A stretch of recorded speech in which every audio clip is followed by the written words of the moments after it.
Então vamos lá.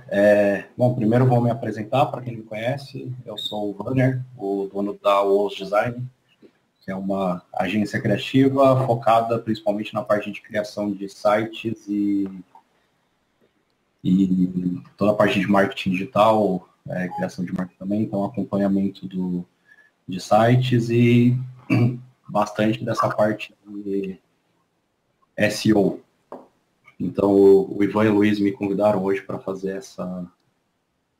bater esse papo aqui sobre como aparecer com relevância dentro da busca do Google. Então, é mais ou menos disso que a gente vai falar. Eu vou fazer uma apresentação rapidinha, não tão rápido assim, mas passando por alguns pontos que eu acho importante todo mundo saber. E aí, depois disso, a gente vai ter um tempinho aí para bater um papo. Então, a primeira coisa, para aparecer bem no Google, é bom saber algumas informações que são importantes. A primeira coisa é que o Google é um robô, né? O famoso Googlebot, e ele tem atualizações constantes. Então, quase uma periodicidade grande, ele vai mudando sempre quais são as coisas que ele acaba dando mais importância, ele vai tendo várias melhorias e, na verdade, essas melhorias elas sempre garantem a melhor experiência do usuário em relação ao que ele vai encontrar nas buscas dele. Então, quando a gente fala sobre aparecer na primeira página do Google, na verdade, isso é um trabalho que ele demora de médio a longo prazo, normalmente, e não necessariamente você tem a garantia de aparecer na primeira página. Às vezes você pode aparecer, às vezes não. Só que sempre é importante saber que você tem que conhecer bem o teu público, bem o seu mercado e principalmente fazer um bom estudo na sua concorrência. Então ver o que a sua concorrência está fazendo de trabalho de SEO também para saber o que dá para você fazer, que tipo de conteúdo que você vai cadastrar no teu site, vai publicar para os teus usuários.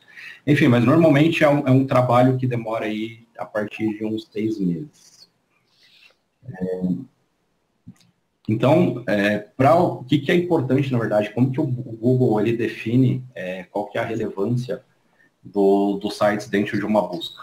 Então, existe uma série de fatores, esses que eu vou apresentar a partir de agora, eles são, na verdade, das últimas atualizações, alguns dos fatores de relevância que o Google leva em um grau de importância bem alto. A primeira são os termos relevantes. Então, acho que todo mundo aqui já escutou. Oi? Você falou de atualizações do Google, como é que funciona isso? As atualizações, na verdade, o Google é um robô, né? Então, o pessoal ali, constantemente, eles fazem melhorias dentro do robô deles. Essas melhorias, na verdade, elas são feitas para melhorar a experiência do usuário. Então, quando você faz uma busca, a intenção do Google é que os resultados que apareçam eles sejam realmente relevantes para isso. Essas atualizações elas são periódicas, mas elas não têm datas específicas. Então o Google vai trabalhando ali, de repente ele lança uma atualização. Existe uma atualização recente, por exemplo, que é sobre o AdSense, né, que são aquelas publicidades que normalmente o pessoal coloca, que as propagandas do próprio Google. Sites que eles exageravam nessas propagandas, eles acabam sendo banidos. Então, assim, normalmente essas atualizações, para que elas servem? Para deixar que, se seu site for realmente relevante, tiver um conteúdo bacana para o teu usuário, ele apareça antes e todo mundo que faz, entre aspas, ou coisa errada, ou que não tem um conteúdo tão bacana assim, eles acabam descendo dentro da busca do Google. Entendeu? Entendi, legal. Mas isso daí para consumidores a gente acaba nem ficando sabendo, enquanto consumidor. Não, na verdade, não, quanto consumidor não. O consumidor, na verdade, ele acaba vendo que ele está tendo resultado melhor. Quem acaba vendo essas atualizações são as pessoas que acompanham mesmo, que vão fazendo esse serviço de SEO e etc. Entendi, beleza. Então, seguindo aqui, os termos relevantes, na verdade, todo mundo vai sempre falar, vocês sempre vão ouvir em vários lugares que quanto mais relevante seu conteúdo, mais o Google gosta. Então, isso realmente é verdade. Quanto mais conteúdo de qualidade você coloca, mais, hoje em dia, mais ele te coloca para cima das buscas. Outra coisa que é extremamente importante hoje em dia é a quantidade de palavras. Então, existem alguns estudos que eu vou falar um pouquinho mais para frente, que fala que quanto mais conteúdo, quanto mais palavras você tem dentro do seu conteúdo, o Google acha que isso tem mais qualidade. Então, ele acaba te colocando para cima. Os cliques no site também são extremamente importantes. Isso está desde o começo do Google e provavelmente vai ficar até o resto da vida.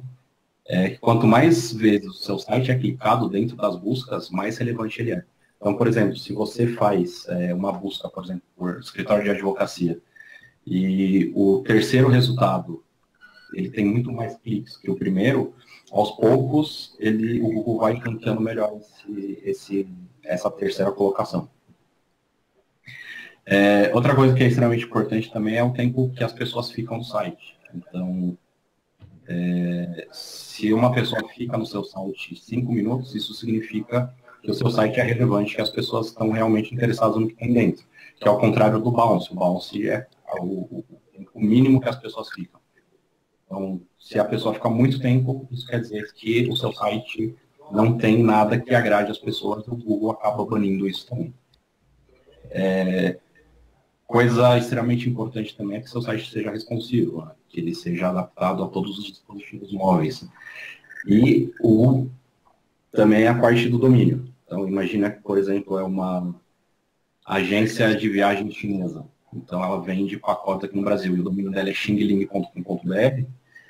Se ela tivesse, por exemplo, um domínio que fosse passagensparachina.com.br, isso acabaria dando mais relevância, levando em consideração que ela quer vender um produto de passagens do Brasil para a China. Deu para entender até aqui? Tá tudo certinho? Uhum. Felipe, tem alguma dúvida? Felipe. Tô tranquilo. Tô aprendendo muito agora. Show de bola. Vamos lá. Outro fator importante, que esse também está no top 10 do Google, é o carregamento. Então, quanto mais leve o seu site, quanto mais rápido for esse carregamento, mais o Google dá relevância para ele também. Deixa eu perguntar, você tem alguma ferramenta para saber, por exemplo, se o meu site está ranqueando bem, para eu poder avaliar esses critérios que você está colocando? Porque eu sei que tem o PageRank, né? Mas você usa alguma ferramenta para analisar a relevância do domínio, para ver se o site está carregando bem ou não, sabe? Tem algumas ferramentas, na verdade. Espera aí que travou o meu... Olha um minutinho que travou. Existem algumas ferramentas, na verdade. Tem 1 milhão de ferramentas, digamos assim, mas tem algumas que você consegue fazer essa análise. A melhor delas é você entrar direto no site do Google e ficar vendo isso, né? E aí existem algumas ferramentas que, quando você compara com a sua concorrência, por exemplo, ela vai mostrar para você que a concorrência tem de certo ou errado. Então, assim, normalmente essas ferramentas elas falam para você se a parte da tua codificação está certa, se está faltando algum tipo de tag, o que pode melhorar. Existem algumas ferramentas que elas te dão um diagnóstico, uma análise bem, bem completa. Legal. Uma delas é a Moz. Depois também, os links, né? A Moz é bem bacana, porque ela te dá uma análise bem, bem legal de tudo que o seu site tem e tudo que ele precisa melhorar. Então, depois eu passo, inclusive, o link para vocês. E alguns vídeos tutoriais também que explicam isso direitinho, que é bem bacana. Legal. Então vamos lá. O carregamento do site, né, que a gente estava falando, quanto mais rápido ele carregar, melhor. Hoje em dia, o uso dos títulos, que são os cabeçalhos, o principal e o segundo, que é o H2, isso também é bastante importante. O que é H1 e H2, Fanner? H1 e H2 são os títulos, eu vou explicar um pouquinho mais para frente, mas eles são os títulos de cabeçalho. Quando você está construindo o teu conteúdo, você tem que criar uma hierarquia. Então, essa hierarquia diz, por exemplo, que o H1, que é o título principal, é uma tag do HTML que você coloca lá. Esse é o título principal. Aí você tem o teu conteúdo e você tem o H2, que seria o subtítulo. Entendeu? Entendi. Vai ter o H3, o H4 até o H5. Os mais usados normalmente são o título principal e o subtítulo, que é o H1 e o H2. Uhum. A parte da descrição, essa parte da descrição, quando você faz uma busca no Google, ele coloca na página listando todos os resultados. Essa aparece ali em cima o título da página em azulzinho, né? Aí tem a descrição em preto e depois embaixo tem um link. Essa descrição, ela é bem importante também, que é uma das primeiras coisas que o Google acaba vendo. Outro fator que hoje em dia está ficando extremamente importante são os certificados digitais. Então, se você faz transações online, pagamento online, registro de usuário, login, esse tipo de coisa, o seu site, se ele não tiver um certificado de segurança, ele também está sendo banido. Outra coisa importante são o número dos backlinks. Os backlinks nada mais são do que links de outros sites para o seu site. Então, quanto mais links de sites apontando para você, o Google acha que você é uma pessoa super popular.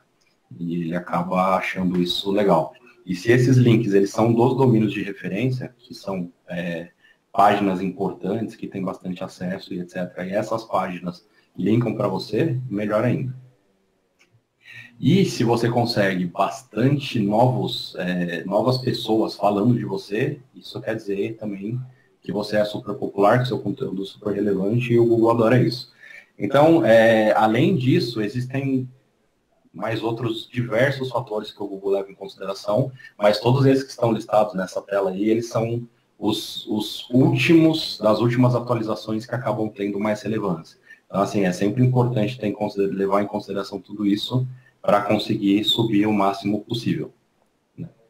Aí começa assim, ok, mas como que eu vou estruturar meu site, então, para que ele esteja melhor ranqueado? Então, a gente vai falar sobre algumas coisas que são bem importantes. Por exemplo, que seu site seja responsivo.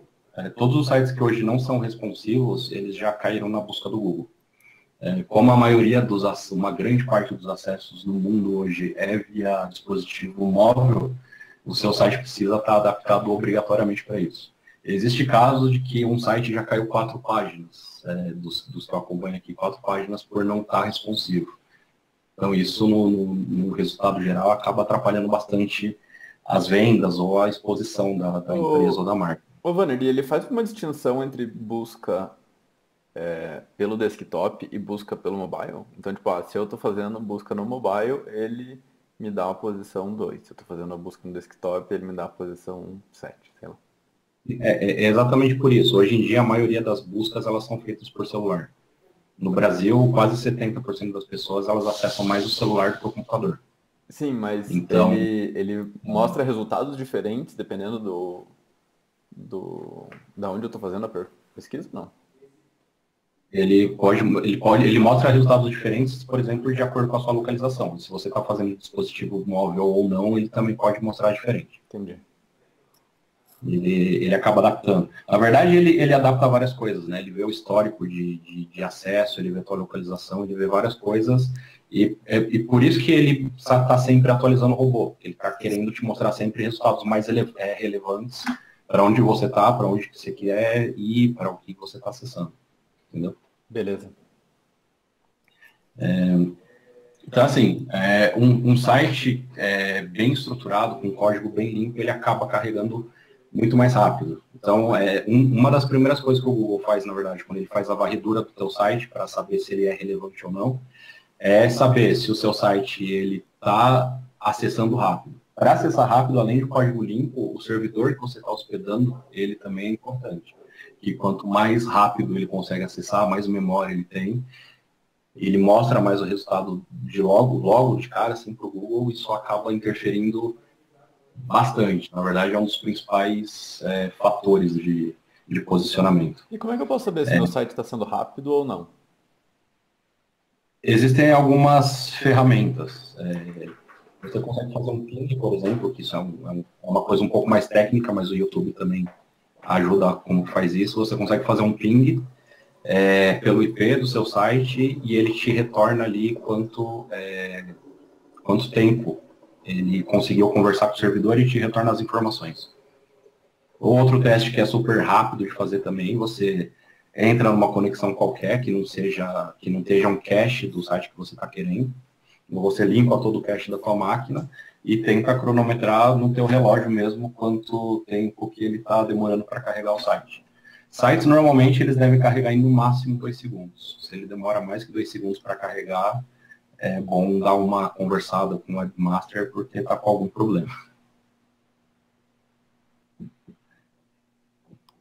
Legal, valeu. Aí, nas URL amigáveis. Então, o URL amigável nada mais é do que você, por exemplo, entrar no teu site, colocar barra quem-somos, ou barra produtos, barra o nome do produto. São URLs que você consegue identificar exatamente o que significa aquela página. Então, se for um artigo, por exemplo, seria um teudomínio.com.br barra artigos barra o título do artigo. Isso são...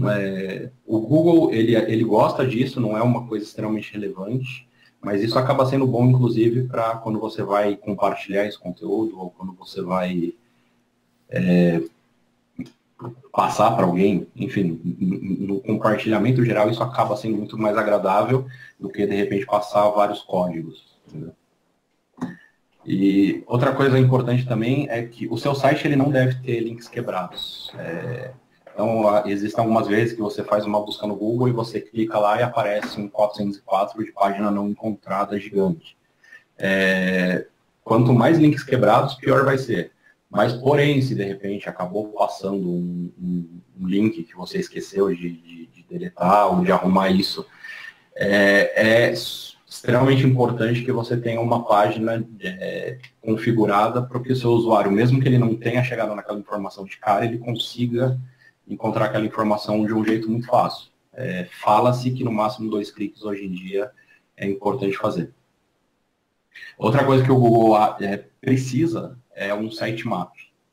Esse sitemap, na verdade, é toda a estrutura do seu site sendo descrita por um documento. Existe bastante material no Google, a gente não vai entrar em detalhes sobre isso, mas existe bastante material dentro do YouTube, dentro do Google mesmo, e ferramentas, inclusive, que montam esse sitemap de uma maneira bem fácil. Outra coisa importante que você precisa obrigatoriamente ter dentro do seu site, que esse é um arquivo que fica na raiz do site, é o robots.txt. O que ele faz?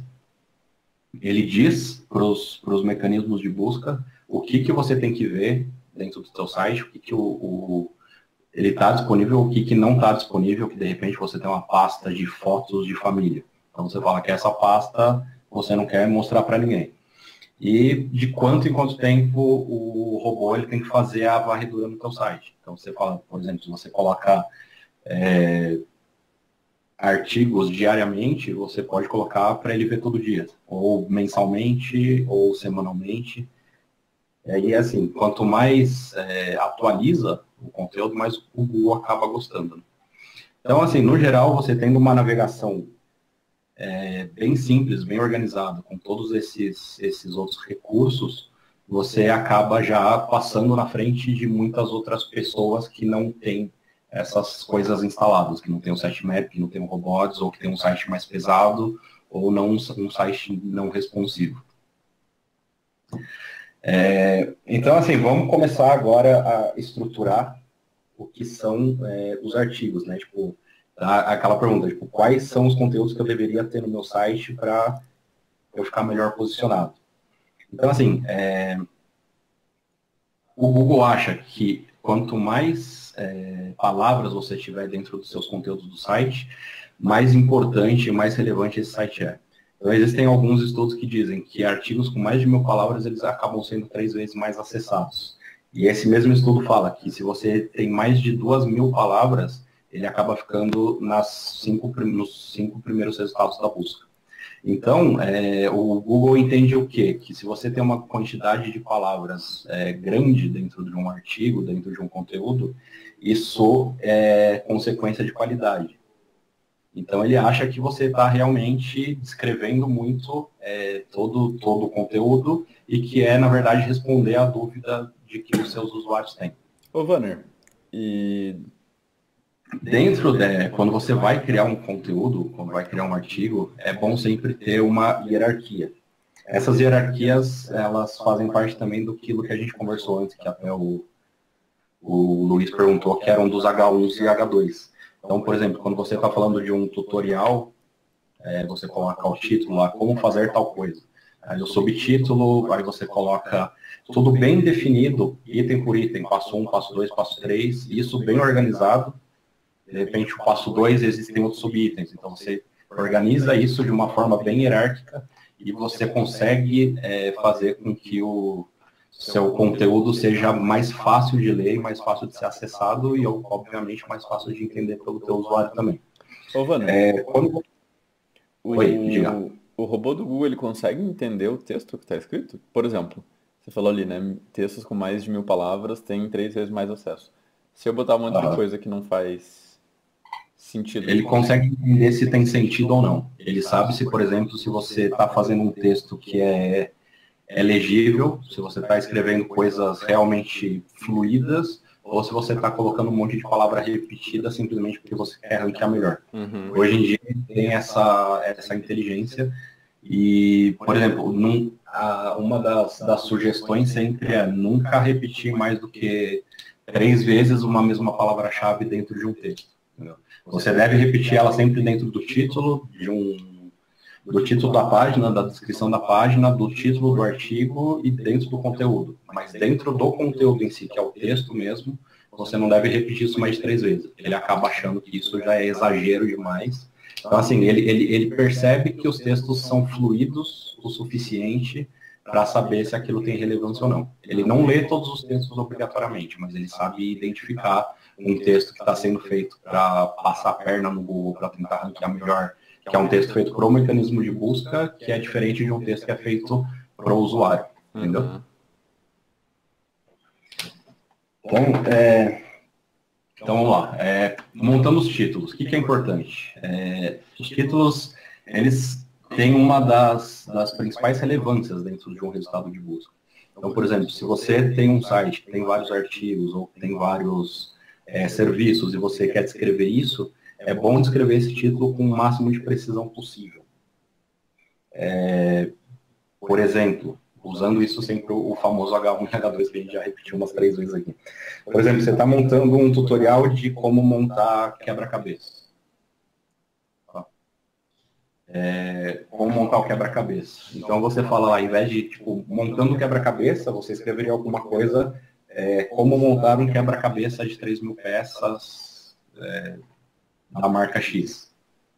Entendeu? Alguma coisa mais específica para que o seu usuário realmente ele consiga identificar aquilo de uma forma melhor e o Google também consiga identificar de uma forma melhor. Então, como que a gente usaria a hierarquia e esse H1 e H2? O H1 seria o título principal, que seria como montar meu quebra-cabeça de 3.000 peças. E o H2, que seria o subtítulo, seria tipo passo 1, separe todos os campos. Passo 2, separe todas as cores em potinhos separados. Entendeu? E outra coisa que é importante também é que o Google reconhece o tamanho das fontes. Então ele sabe, se você está usando a tag lá de cabeçalho H1 e a sua fonte é maior para essa tag, ele sabe que aquilo acaba sendo mais importante. Outra coisa, quando você fala do título também que é legal, é você configurar a tua URL. Então, por exemplo, sites que são feitos em WordPress, quando você cria um novo conteúdo, um novo post ali, e você digita o título, normalmente ele já aparece embaixo o que são os slugs, né? Que são como que vai aparecer aquilo dentro do teu navegador. E outra coisa também, os títulos sempre eles precisam ser bem escritos, porém eles não podem ser exagerados. Que isso também acaba sendo penalizado de certa forma. Então, mais do que 2 linhas, acho que é exagero. Menos de 2 linhas você consegue explicar bem o que você precisa, o que você quer e do que descreve exatamente aquele conteúdo. Tudo que é muito grande, ele acaba sendo exagerado e o Google pode acabar banindo. Alguma dúvida por enquanto? Não.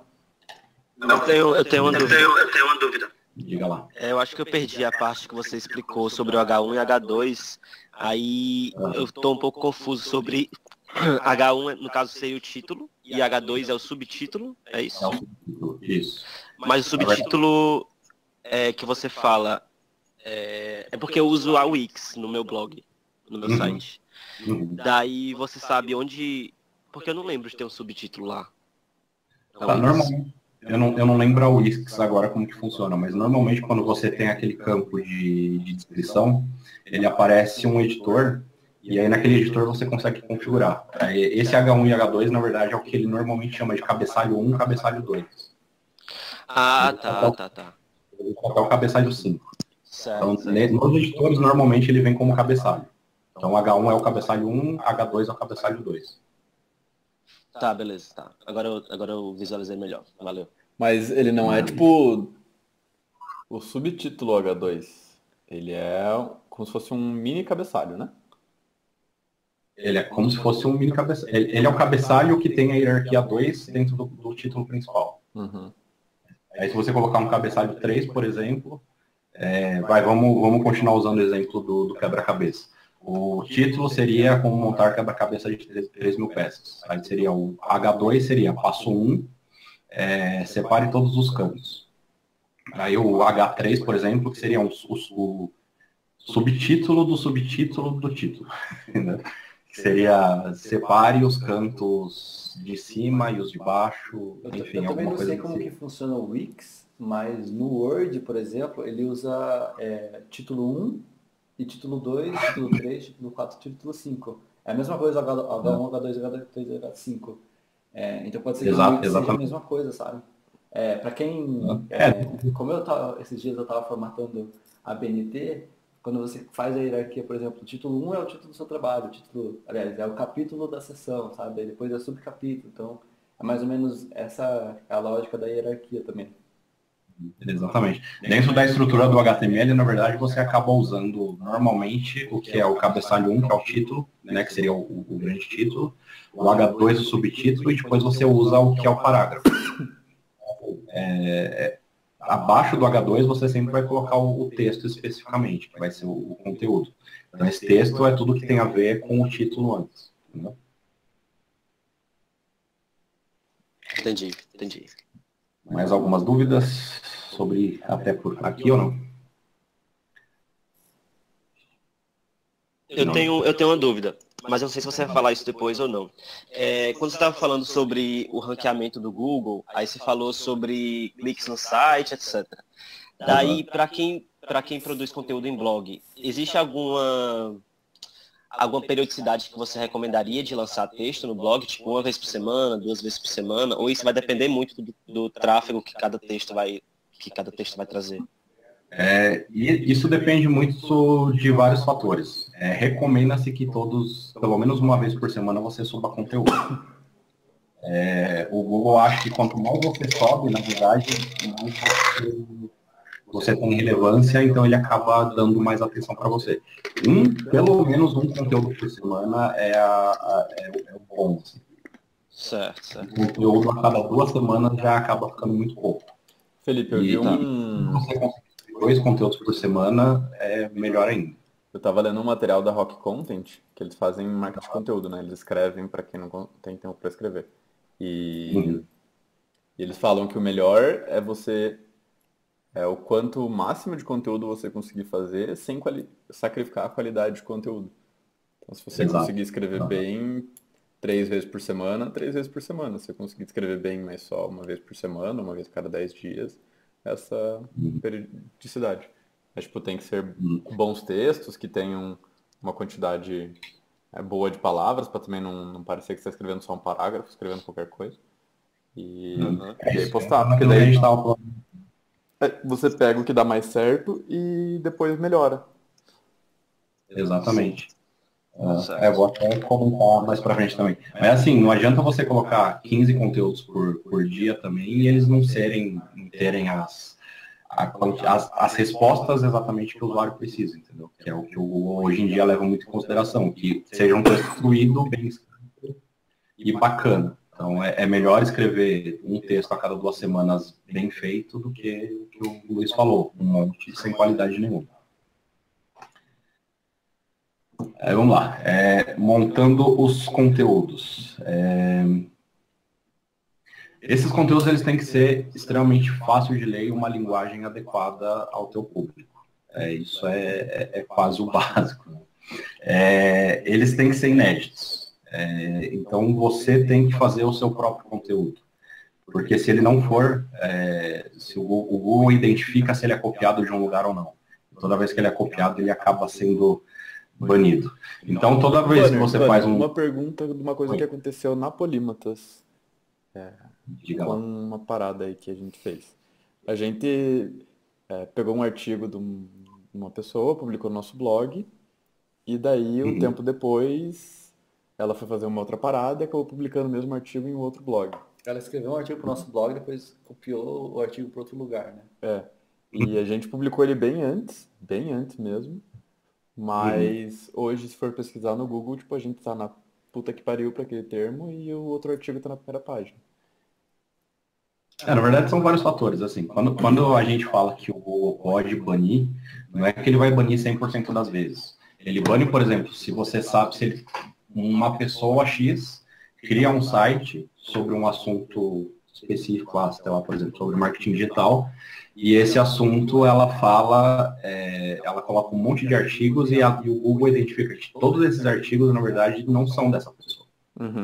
Eles são de uma cópia de tudo que está rolando pela internet de outros lugares. Isso é banido. Se você tem, por exemplo, no caso de vocês aí da Polímatas, que foi um artigo só replicado, isso, na verdade, o Google não vai ver como nada ruim. Entendi. Entendeu? Mas nesse caso, a gente que acabou sendo penalizado porque o nosso post está muito atrás do outro, né? Não necessariamente. Às vezes, na verdade, pode ser a relevância do site inteiro do Polímatas. Entendi. Eu não sei em qual site que ele colocou o conteúdo dele. Vai que foi, por exemplo, no Resultados Digitais. É um site que acaba tendo muito mais acesso e tem uma posição bem melhor do que o Polímatas. Então, de repente é por isso. Eu não sei se ele estava na primeira posição e de repente acabou indo para a última. Se aconteceu isso, ele acabou identificando que foi uma cópia e acabou indo para trás. Não. Eu acho que ele teve um dia que ele ficou na primeira posição, porque teve um dia, que foi dia 23 de dezembro, que ele teve muito acesso, mas só um dia aleatório na vida. É porque assim também, o Googlebot ele vai fazendo varredura constante na internet. Então, todos os sites que ele tem indexado, ele vai varrendo sempre. Então, de repente, ele vê que alguma coisa com um tema mais ou menos próximo do que vocês tinham acabou indo. E assim, todo site que tem mais relevância, mesmo que você tenha uma informação mais antiga ou mais nova, etc., isso, na verdade, a idade do seu conteúdo não faz diferença. Mas se um site que colocou um conteúdo muito parecido com o seu, ele tem mais relevância no contexto geral, você acaba descendo. Entendi. Entendeu? Então, aí voltando, os conteúdos, na verdade, eles sempre têm que responder as perguntas que o público faz. Então, aqui entra depois, de novo, a parte da cópia dos textos, né, que a gente já falou. Então, assim, quando você cria um conteúdo legal, que ele é fácil de ler, por exemplo, fácil de ler, muita vírgula, esse tipo de coisa, não é legal, aquele texto bem fluido. Quando você cria isso e você coloca todas as imagens, se é um tutorial, voltando para o tutorial, é legal colocar todas as imagens passo a passo, por exemplo, quando você vai fazer um bolo, de repente, uma receita, você coloca o passo a passo, várias fotos, etc. Quando você consegue realmente responder as perguntas do que o seu público está querendo, quando ele entra no seu artigo, isso você acaba tendo mais leitura, você acaba fazendo com que a pessoa fique muito mais tempo no teu site, que esse é outro fator que eu Google acha importante. Então, se ele lê uma coisa que é com muito pouca palavra e ele sai em 10 segundos, por exemplo, vai prejudicar bastante o seu posicionamento.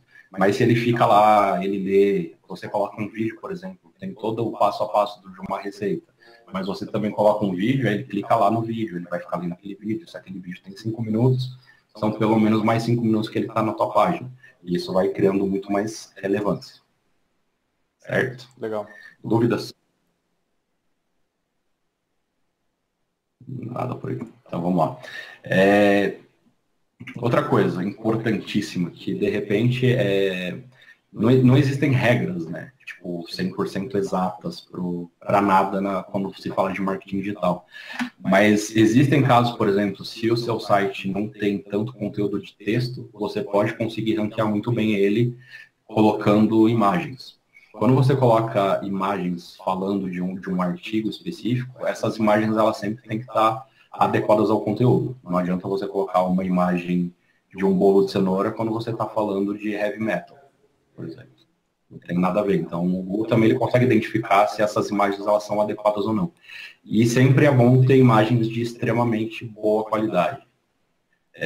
Quando se diz de boa qualidade, não se diz de arquivo extremamente pesado que você tira com a tua câmera digital, de 13 megapixels. São fotos boas, com boa qualidade, com boa luz, etc. Porém, elas não podem ser tão pesadas, porque senão isso afeta o carregamento do site. Afetando o carregamento do site, o seu site carrega menos, ele vai acabar descendo mais. Então, assim, sempre tente colocar o máximo de imagens possíveis para ilustrar, deixar o mais lúdico possível para o seu usuário. Outra coisa extremamente importante quando você coloca as imagens, se você tirou de uma câmera digital, por exemplo, ela vai ficar com aquele código DSC 456. Renomeie essa imagem. Por exemplo, se você está falando do bolo de cenoura, você coloca bolo de cenoura sem glúten, por exemplo. E depois, a coisa mais importante de todas é você colocar a tag out. Isso daí quando você, ou no Wix, ou no WordPress, ou em quase todos os gerenciadores de conteúdo por aí, quando você clica na imagem, ele aparece lá, ou como alt mesmo, ou como texto alternativo. Esse texto alternativo é o que o Google vai levar em consideração. Então, por exemplo, você tirou a imagem do teu cachorro lá. Então você fala lá, por exemplo, no alt, você coloca como se fosse um título escrevendo naquela imagem.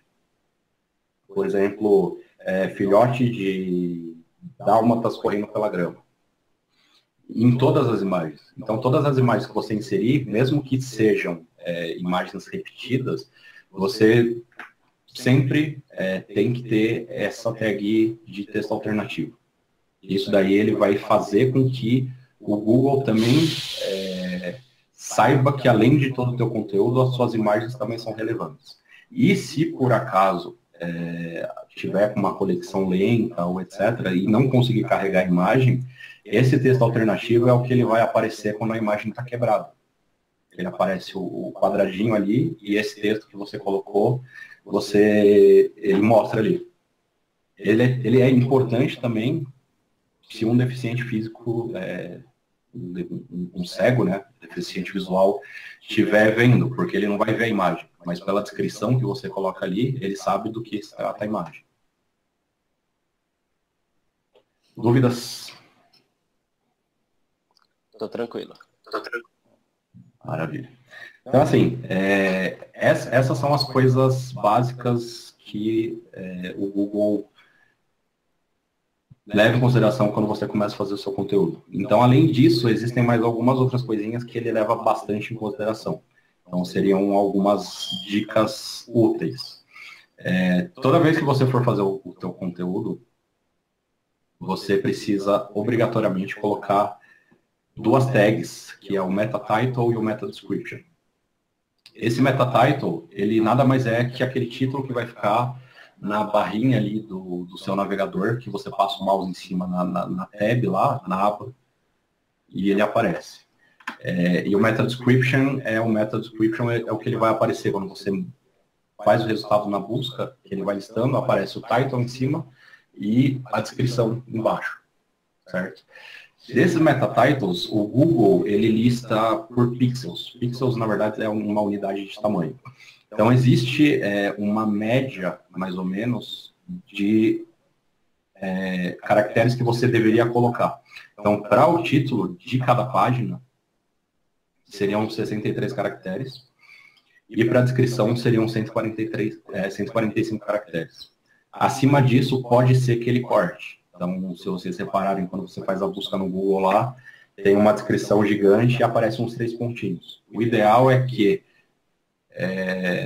nunca oculte esse seu conteúdo, entendeu? Então, se você colocar dentro desses 145 caracteres, ele vai aparecer tudo ali. Então, por exemplo, se você tem uma página de produto, o meta title seria o nome daquele produto e a description seria uma descrição única para aquele produto. É importante que cada uma das páginas do seu site, sendo uma página fixa de conteúdo, sendo um artigo, sendo um produto, sendo qualquer coisa, cada um deles tenham um meta title e um meta description específico. Isso é importante por quê? Porque o Google, ele tem, hoje em dia é muito mais fácil de você ser achado pelas caudas longas. O que são as caudas longas? São palavras maiores que, quando você busca alguma coisa específica. Então, dando exemplo, por exemplo, você está procurando celular. Então, você coloca celular Motorola. Isso é uma cauda curta. Se você colocar celular Motorola Moto G5 Plus, branco, e mais alguma outra informação, com SD extra. Isso acaba sendo mais importante. Então, a pessoa está procurando alguma coisa muito específica. Um outro exemplo de cauda longa, por exemplo, você quer ir para um bar latino. Então, você vai lá no Google e coloca bar latino. Ele vai aparecer uma lista absurda, mas eu, Vanner, por exemplo, sou dono de um bar de salsa. Então, eu vou colocar lá para as pessoas que querem dançar salsa. Aí eu coloco lá, bar de salsa em Curitiba, no JuVV, por exemplo. Então, por essas caudas mais longas, que são buscas um pouco mais específicas, você acaba tendo um melhor ranqueamento.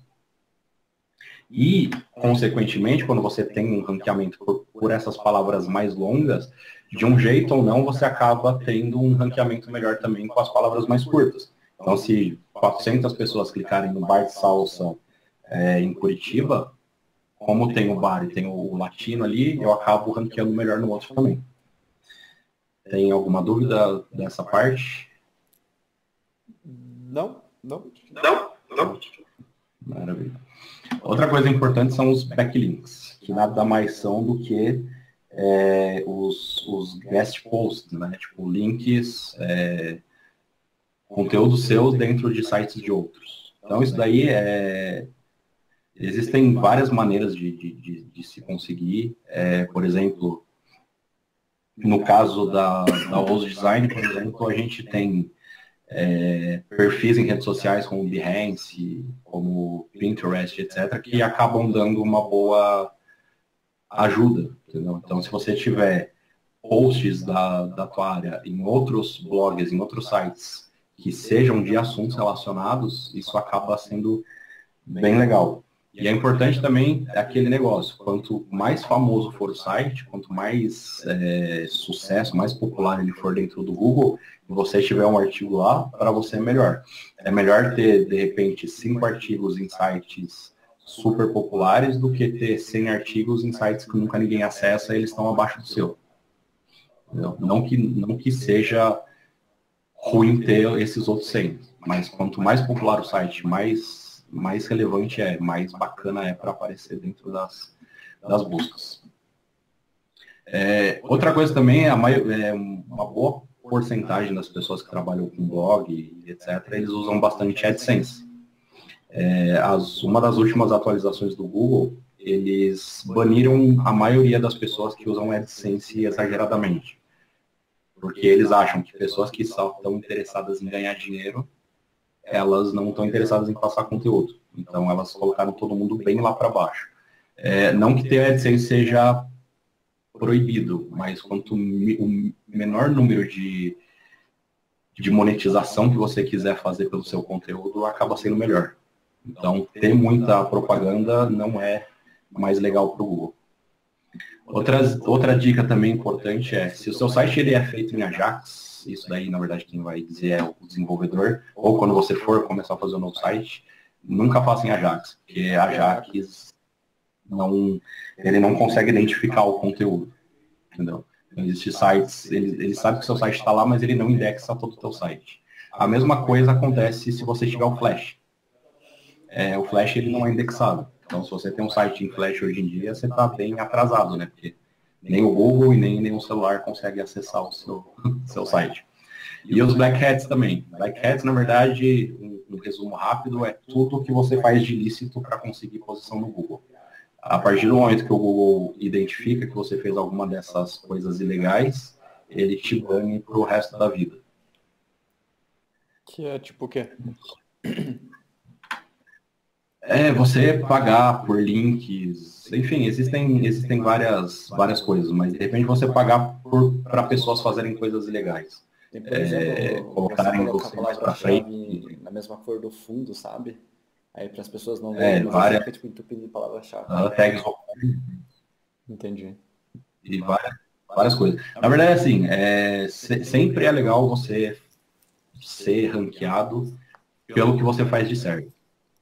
Mesmo que você faça devagarzinho, seja de pouco a pouco você vai subindo, mas nunca tente enganar o Google, porque o Google hoje em dia ele é extremamente inteligente. Uhum. Então, tudo que você fizer de errado, ele vai te banir. E se ele souber que você está fazendo muita coisa errada, esquece que você não aparece nunca mais. Né? Foi para a lista negra do robozinho lá. Das ferramentas, algumas que são extremamente úteis, a primeira delas é o Google Analytics. Que pelo Google Analytics você consegue ter noção dos seus acessos, quanto tempo as pessoas estão dentro do seu site, qual o fluxo de visita, se teve a taxa de rejeição é muito alta ou muito baixa. Então, dentro do Google Analytics, você consegue ver bastante informação. Você consegue ver, por exemplo, tipo, as palavras-chave que fizeram as pessoas acessarem o seu site, de onde que eles estão vindo. Então, juntando todas as informações, você consegue criar uma estratégia de posicionamento bacana. Outra coisa é o Yoast, que é um plugin do WordPress. Quem usa WordPress é quase uma obrigatoriedade assim, usar esse plugin. Ele é bem legal porque ele faz de uma maneira bem fácil aquela parte que a gente estava comentando, que era dos títulos de descrição para cada uma da página. Então, quando você tem esse plugin instalado, você coloca ali todas as informações que você quer para essa página específica. Você consegue configurar, por exemplo, títulos diferentes para redes sociais, você consegue colocar imagens diferentes para redes sociais, além de uma série de fatores. Existem alguns tutoriais dentro do YouTube também, e do Google, explicando direitinho como que usa cada uma dessas ferramentas, mas essa é uma das mais usadas, das mais completas e das que vale muito a pena ter. É bem legal. Outra coisa legal também é o Google Trends. Então, se você tem, por exemplo, não tem ideia do que você quer escrever de novo artigo para o seu site, você vai lá no Google Trends, coloca uma palavra-chave específica e ele lista várias informações. Um caso legal, por exemplo, se você colocar Black Friday no Google Trends, você vai conseguir ver tipo, tópicos, né? Porque o Black Friday acontece uma vez no ano. Então, ele tem um pico de acesso muito alto.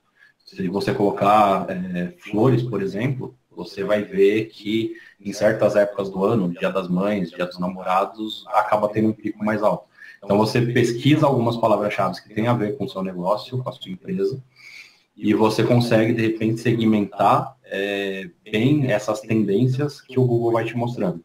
Normalmente, quando você acessa, ele te mostra dados do mundo geral. Né? Aí é bom sempre selecionar Brasil, que aí você consegue ver dados mais específicos daquelas tendências específicas dentro do Brasil. E a outra ferramenta é o Google Console, que era o antigo Webmaster Tools, que ele te dá meio que passo a passo coisas que você tem que fazer para melhorar o ranqueamento do seu site e que ele mesmo gosta. Então, toda aquela parte de sitemaps e das tags específicas, isso são coisas que ele ajuda bem a resolver. E depois tem o Moz também, que é um ele faz uma análise do seu conteúdo, ele te mostra alguns dados, coisas que estão faltando, tags que você precisa colocar, enfim, várias outras coisas que seriam legais. Ele tem uma ferramenta também que ele diz se a sua imagem ela está pesada demais e ela te dá inclusive uma alternativa para você já exportar essa imagem com uma qualidade boa, porém com um peso menor. O seu site acaba carregando mais leve. Então é bem legal dar uma fuçada boa também nessas ferramentas. E é isso, por enquanto, a aula básica de SEO. Então, obrigado pela atenção e estou preparado para as perguntas. Eu queria perguntar, né, até pegando a imagem, assim, você tem um tamanho de imagem que você recomenda? Ou que você, tipo, até... Porque, por exemplo, na Polímatas, eu sempre tento colocar as imagens menos de 100 KB, né? Normalmente, 80 KB é bom. Só que aí isso é sempre bom você olhar o Analytics pelo seguinte. Se você vê que o seu site ele é acessado por pessoas, imagina que você é um arquiteto, por exemplo, e todos os arquitetos têm um monitor gigante. Então, se você sabe que 80% das pessoas que acessam o seu site, elas têm um monitor com uma resolução de 1920 pixels, por exemplo, você não vai gerar uma imagem muito pequena. Porque vai ficar um grãozinho de areia numa tela gigante. Então, num contexto geral, 80 KB dá para você exportar uma imagem boa. Um padrão de dentro de conteúdo seria de 1170 pixels de largura. E aí, normalmente, quando você faz um site em WordPress, por exemplo, mesmo se você subir uma imagem grande, ele já gera thumbnails menores que são adaptados para cada tipo de resolução. Se ele foi programado para fazer isso, né? Mas normalmente entre 80 e 250 KB no máximo, se for uma imagem muito grande. Assim. Mas que isso acaba ficando muito, muito pesado. Ainda mais levando em consideração que a maioria das pessoas acessam os conteúdos por celular. Né? E o 3G e o 4G não são muito legais. Legal. Felipe, Regiane, tem uma pergunta que você quer fazer?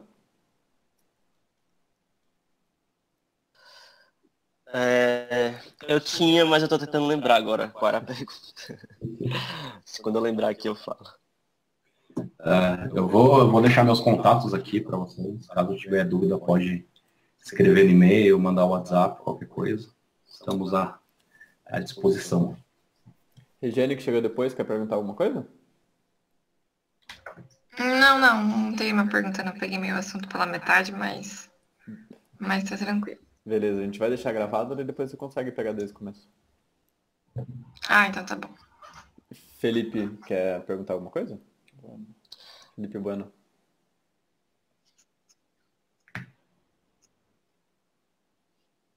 Mudo. Lembrou a pergunta, Felipe Veras?